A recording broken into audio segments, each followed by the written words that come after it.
تنتفع. هذا يعني نفصل هكذا فيها قبل أن ندخل في العاشر. سئل أبو العباس عن رجل يقول: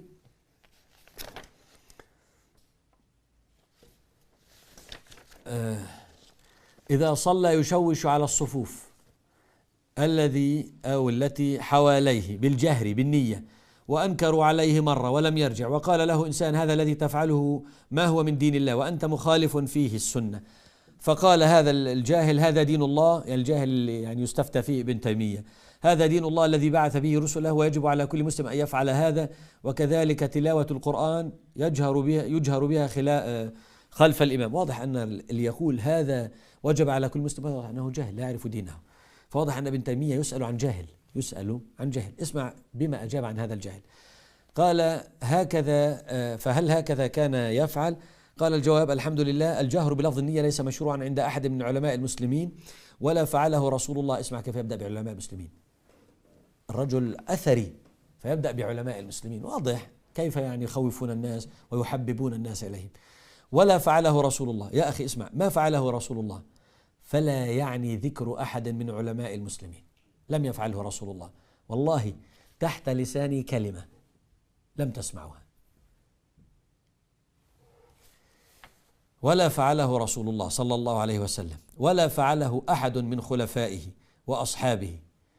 فآخر شيء يبدأون: وسلف الأمة وأئمتها ومن ادعى. إنما أول شيء يبدأ بعلماء المسلمين، هو منهم، هو يبدأ، هو منهم، هو من علماء المسلمين، هو يعلمك، ابدأ به. ثني برسول الله وأصحابه، إذا شيء تبدأ فيه، هذا الدين. ومن ادعى أن ذلك دين الله وأنه واجب فإنه يجب تعريفه الشريعة واستتابته من هذا القول، فإن أصر على ذلك قتل.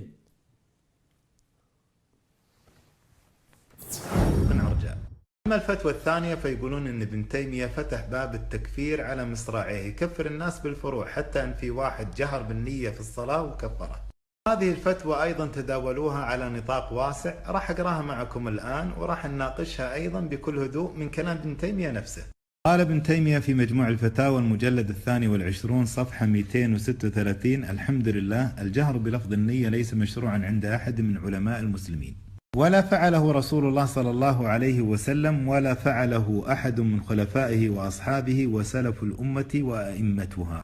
ومن ادعى أن ذلك دين الله وأنه واجب فإنه يجب تعريفه الشريعة واستتابته من هذا القول، فإن أصر على ذلك قتل. يقولون شوف ابن تيمية يكفر الناس. المسلم اللي بيصلي العصر ويجهر بالنية يقول اللهم إني نويت وأن أصلي العصر، يقول ابن تيمية هذا كافر ويقتل.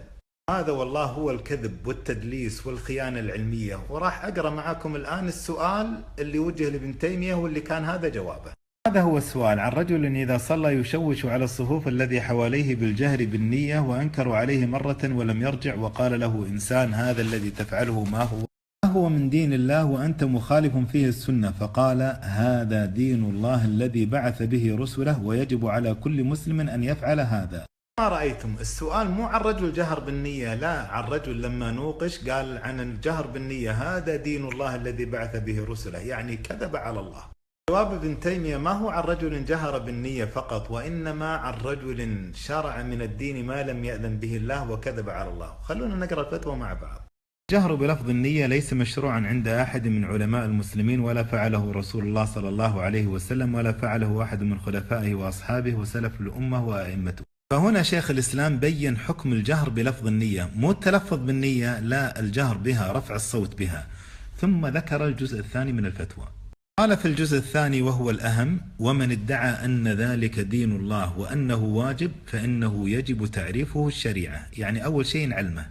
ثانيا واستتابته من هذا القول، لأنه كذب على الله، يجب عليه أن يتوب من الكذب على الله، فإن أصر على ذلك، على الكذب على الله، قتل. نحو هذا الكلام ذكر في نفس المجلد صفحة 218: والجهر بالنية لا يجب ولا يستحب باتفاق المسلمين، بل الجاهر بالنية مبتدع مخالف للشريعة.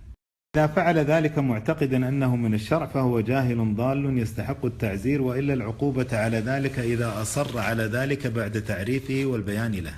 قال في موضع ثالث: الجهر بالنية في الصلاة من البدع السيئة ليس من البدع الحسنة، وهذا متفق عليه بين المسلمين، لم يقل أحد منهم إن الجهر بالنية مستحب ولا هو بدعة حسنة.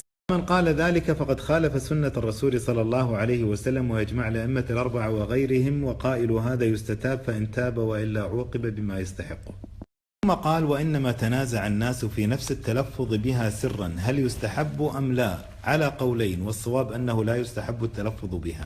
على كل حال شيخ الإسلام في فتواه ما تكلم فقط عن اللي جهر بالنية، وإنما عن شخص كذب على الله ونسب إلى رسوله ما لم يقل.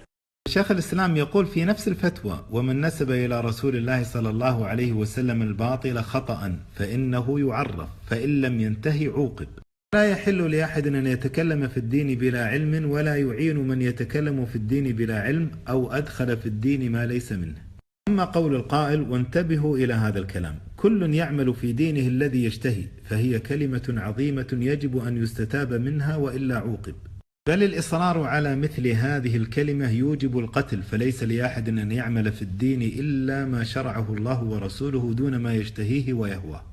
هذا بالضبط اللي قصد شيخ الإسلام في فتواه، اللي يبتدع في الدين ما يشتهيه ويهواه، ما يعبد الله بما شرع الله وشرع رسوله، لا، الشيء اللي يشتهيه، الشيء اللي يشتهيه ويهواه ما ينسبه إلى هواه، وإنما ينسبه كذبا إلى الله وإلى رسوله. هذا هو اللي قصد شيخ الإسلام في فتواه.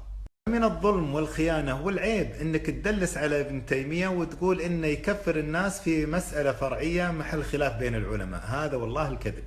هذا باختصار ما يمكن قوله في التعليق على هاتين الفتوتين اللي تداولها المتطاولون على ابن تيمية بقصد الإطاحة به والإساءة إليه.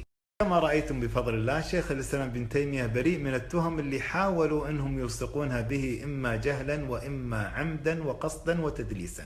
ضارة النافعة بفضل الله. هذه التهم والشبهات والأباطيل أعطتنا فرصة أن نتكلم عن شخصية ابن تيمية وننشر آراءه وأفكاره. وإذا أراد الله نشر فضيلة طويت أتاح لها لسان حسود، لولا اشتعال النار فيما جاورت ما كان يعرف طيب وعرف العود.